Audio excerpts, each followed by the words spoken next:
The former president has made it clear that he doesn't want you guys to move forward on this, and judging by his comments, he clearly wants to campaign on this issue.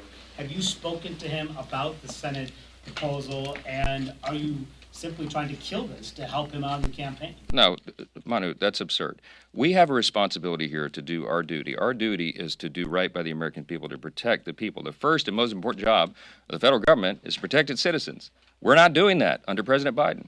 We have only a tiny, as you know, razor-thin, actually a one-vote majority right now in the House. Our majority is small. We only have it in one chamber, but we're trying to use every ounce of leverage that we have to make sure that this issue is addressed. I have talked to former President Trump about this issue at length, and he understands that. He understands that we have a responsibility to do here. The president, of course, President Trump, wants to secure the country.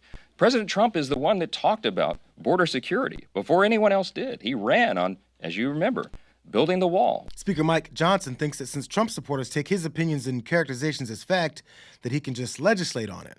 He said President Trump, of course, wants to secure the country. He's the one that ran on building the wall.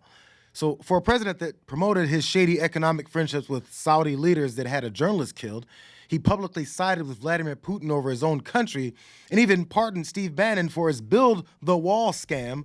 Why should anyone believe that he cares about protecting the country just because Speaker Johnson said so and his political advisor Marjorie Taylor Greene agrees? I have no concern whatsoever because I just heard Speaker Johnson saying it's absolutely dead, which is what I wanted to hear, and I had told him it was a red line for me.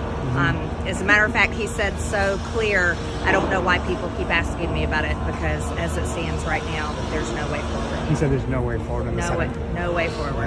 What about any deal tied to Ukraine? Well, there is no deal when you allow people to break the law every single day in order to secure the border.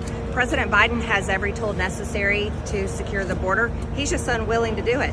All he has to do is, with a stroke of his pen, he can secure the border, and we have federal laws in place right now that allow the President of the United States to totally close down the border when people are invading our country.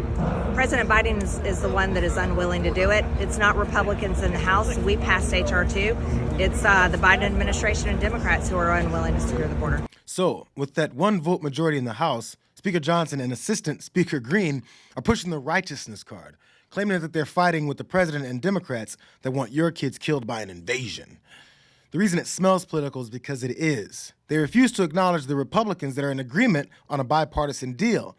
Addressing reality won't really help Trump's plan to campaign on the border and all those court cases that he keeps losing.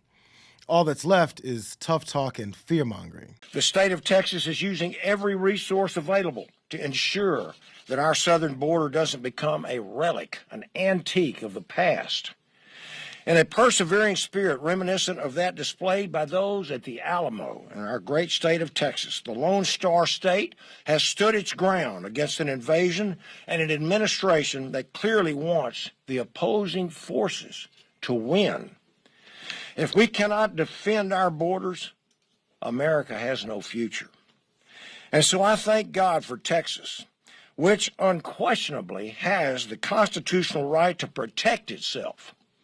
And I'm very, very proud to be a Texan.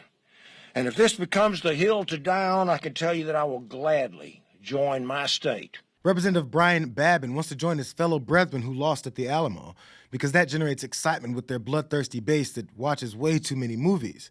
You know, these folks daydream about lost battles and try to turn them into some kind of positive heritage like the Civil War that apparently had nothing to do with American slavery.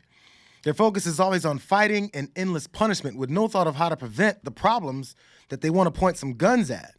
So without these dire issues, how would they ever convince enough people to vote for one of the most anti-American presidents in history? And they have consistently voted against funding for border security. You can't make this stuff up. They say we don't need more money. We just need a president who follows the law. We hear that again and again. We heard that last night in the Rules Committee. Now, I hope that they're not implying that the former president, a rapist who was just ordered by a jury to pay $83 million for defaming his victim, I hope they're not saying that he follows the law.